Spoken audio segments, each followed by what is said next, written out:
Hey everyone, so this is class 7th chapter 2 inside our earth और इसमें mainly जो अर्थ का स्ट्रक्चर पढ़ना है, जो इंटीरियर है, इंटीरियर क्रस्ट, मेंटल कोर, उसके बारे में डिटेल्स में जानेंगे। सो 8 तक क्योंकि इंट्रोडक्टरी ही रहेगा 8th क्लास तक, तो उसमें जितना जल्दी फास्ट रीडिंग हो सके उतना जल्दी रीडिंग करनी है हमें। और जो चीज़ें इंपॉर्टेंट हैं उसमें मैं ऑलरेडी अंडरलाइन या हाईलाइट कर रही हूँ, तो वो भी आप अपनी या तो कॉपी में लिखिए या आपके पास हार्ड कॉपी हो अगर इन क्लासेस की तो हार्ड कॉपी, और सॉफ्ट कॉपी हो तो आप सॉफ्ट कॉपी में भी कर सकते हो। सो डबल की स्पीड में आप देखोगे तो अगर 10 मिनट की वीडियो तो 5 मिनट में फिनिश होगी, 15 मिनट की वीडियो है तो 7.5 मिनट में कंप्लीट हो जाएगी। इससे क्या होगा कि आपका फास्ट रिवीजन हो जाएगा।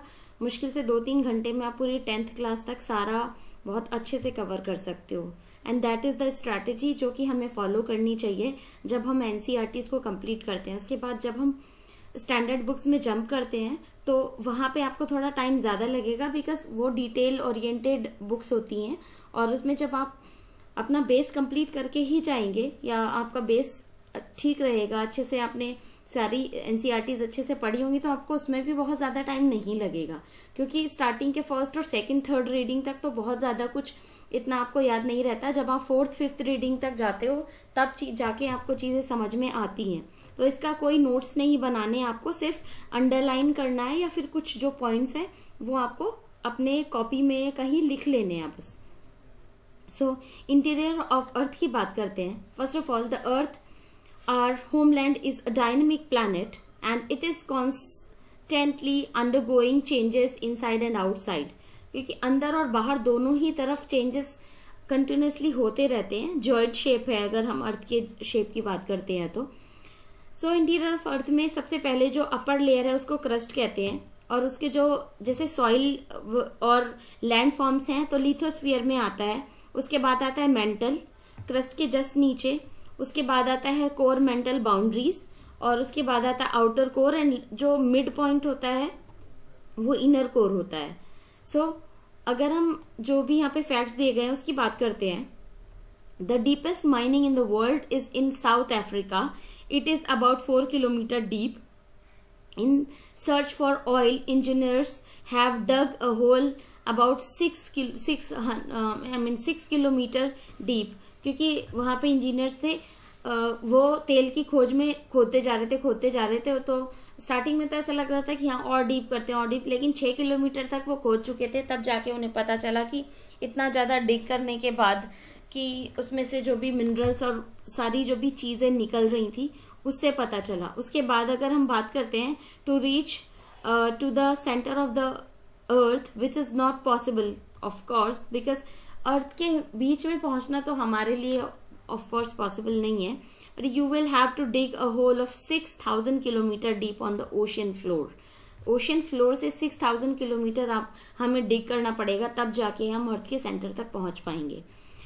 जिस लाइक यहाँ पे दिया हुआ इंटीरियर ऑफ अर्थ का जो भी इमेज है, ये इमेज आपको ध्यान में रखना है। तो जब भी मेंस में इस टाइप के जो छोटे छोटे फिगर्स होते हैं वो मार्क्स फैचिंग होते हैं, मार्क्स गेन करने में हमें हेल्प करते हैं। तो ये चीज़ें हमें अभी से ही ध्यान में रखनी है। अगर आप बिगनर हो तो आपको ये चीज़ें ध्यान में रखनी है अगर आप NCERT कवर कर रहे हो तो। So the upper most layer of the earth surface is called crust. तो अपर मोस्ट लेयर को क्रस्ट कहते हैं, जो कि मेंशन किया गया है ऑलरेडी। उसके अलावा and it is thinnest of all the layer, सबसे थिन होती है और 35 किलोमीटर तक का एरिया होता है। ये याद रखना है, इंपॉर्टेंट पॉइंट है। एंड उसके बाद बात करते हैं on the continental masses, and only 5 kilometres continental masses हैं। And on the ocean floors भी कॉन्टिनेंटल मासेस ओशन फ्लोर्स पे हैं, वो 5 किलोमीटर के अंदर है। So the main mineral constituents of the continental masses are silica and aluminium. तो Cl और सीमा की बात करते हैं तो Cl और सीमा है, सिलिकॉन और एल्यूमिनियम, और सिलिका और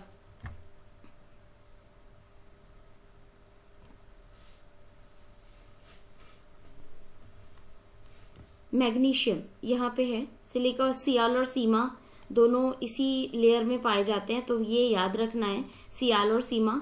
उसके अलावा just beneath the crust in the mental which x tends 2900 kilometres तक होता है, जो कि मेंटल है, ये ध्यान रखना है, जो कि क्रस्ट के जस्ट नीचे वाला जो लेयर है 2900 तक।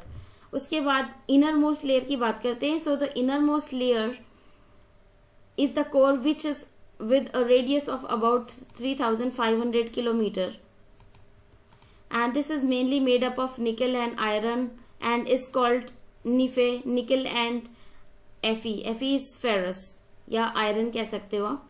तो उसकी लेयर है सियाल सीमा, एंड जो इनर मोस्ट लेयर में नीफे, निकल एंड आयरन लेयर होता है, तो नीफे पाया जाता है।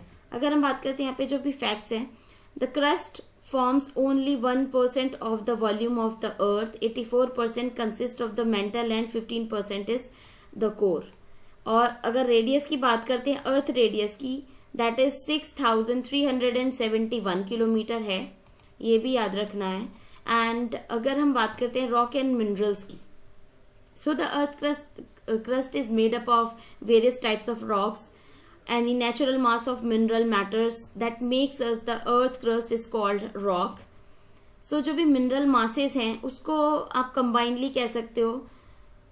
जो भी modifications हैं earth crust से, तो rock का formation करते हैं। rock can be different color, size and texture अलग अलग हो सकता है। there are 3 types of rocks: igneous rocks, sedimentary rocks and metamorphic rocks। so इसके लिए अगर आप बात करते हो तीनों टाइप के रॉक्स की, so when the मॉल्टन magma cools it became solid rocks दस फॉर्म्ड और कॉल्ड इग्नियस रॉक्स। जो आप कह सकते हैं वॉल्केनिक एक्टिविटीज के बाद जो मॉल्टन मैग्मा पिघल के बाहर आता है और वो सॉलिडिफाई हो जाता है, तो इग्नियस रॉक्स का फॉर्मेशन होता है। And they are primarily called primary rocks, क्योंकि उसके बाद चेंजेस भी होते हैं इसमें। So there are 2 types of igneous rocks, intrusive and extrusive. तो 2 टाइप की इग्नियस रॉक्स होती हैं, इंट्रूसिव और एक्सट्रूसिव होती हैं। एंड इसमें जो भी मेनली आप कह सकते हो कि can you imagine the lava coming out from the volcano, क्योंकि बिल्कुल लिक्विड फॉर्म में और बहुत ही ज़्यादा हॉट फॉर्म में निकलता है lava. And having lava is actually fiery red molten magma coming out from the interior of the earth is on its surface. When this molten lava comes on the earth surface, it rapidly cools down and became solid। तो धीरे जब निकलता है, एकदम से फटता है volcano तो लावा निकलता है। लावा निकलने के बाद जो भी सरफेस एरिया पे फैलता जाता है और वो धीरे धीरे कूल डाउन होता जाता है। उस कूल डाउन होने की वजह से रॉक का फॉर्मेशन होता है और उसे ही इग्नियस रॉक्स कहा जाता है। So rock formed in such a way on the crust are called extrusive rocks। So जो निकलने के बाद का जो फॉर्मेशन है उसे एक्सट्रूसिव रॉक्स कहा जाता है। And they have a very fine grained structure, जैसे basalt, Deccan lava plateau, it is made up of basalt rocks and sometimes the molten magma cools down deep inside the earth's crust।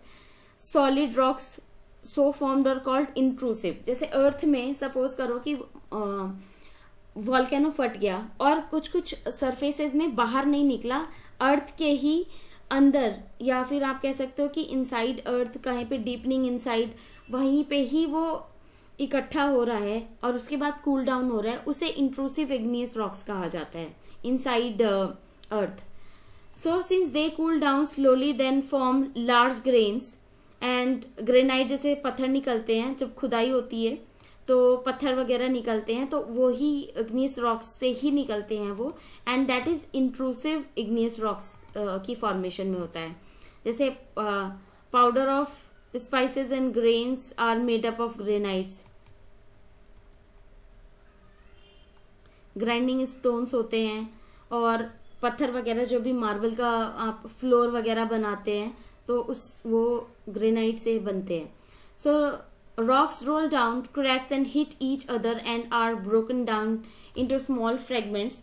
These small particles are called sediments. जो भी एक दूसरे से टकराती रहती हैं जब चट्टाने, तो छोटे छोटे पार्टिकल्स की फॉर्म में चेंज होते रहते हैं and these are called sediments. And these sediments transported and deposited by wind. जैसे एक जगह से दूसरी जगह जाते हैं, नदी से एक जगह से दूसरी जगह जाते हैं, तो उसके बाद जो इस टाइप की रॉक्स का फॉर्मेशन होता है उसे सेडिमेंट्री रॉक्स कहते हैं, क्योंकि एक जगह से दूसरी जगह ट्रांसपोर्टेशन हो रहा है, बाई फ्लड भी कह सकते हो आप, बाई विंड कह सकते हो, और बाई वाटर।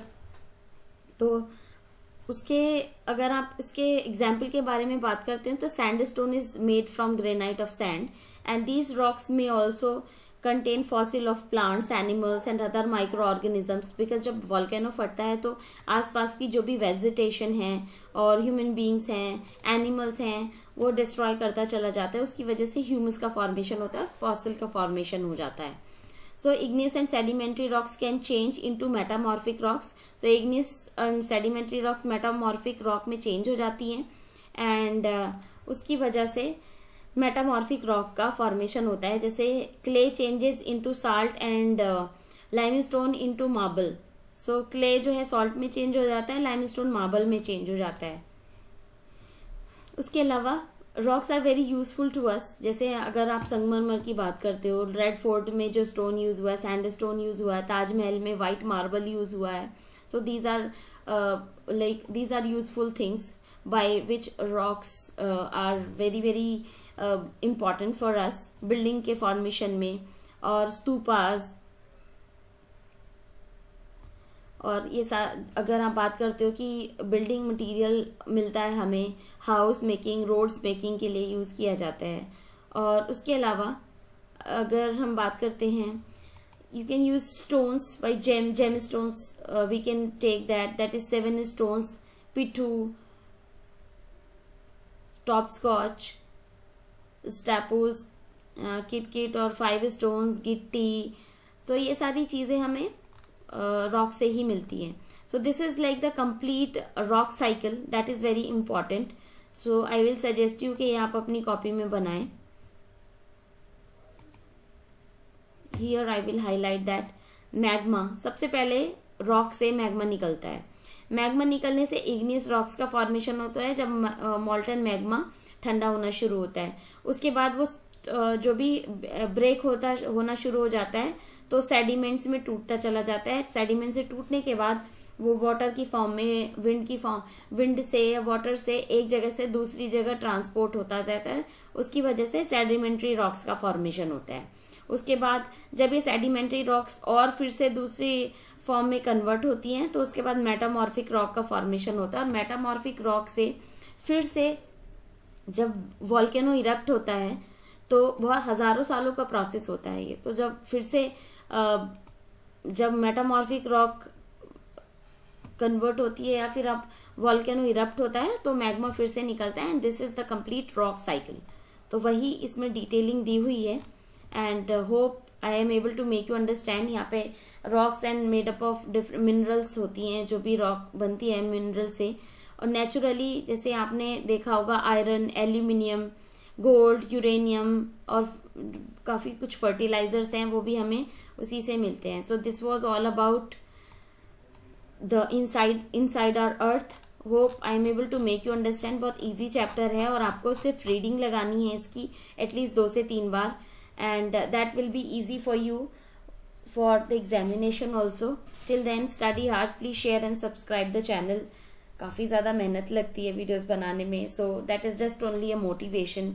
उसमें कोई ना तो कुछ पैसा लगता है और ना ही आपको अलग से कुछ स्पेशल करना पड़ता है। Just click the bell icon and subscribe the channel, so that will motivate me a lot to do as much as I can do for you guys. Thank you. Bye bye.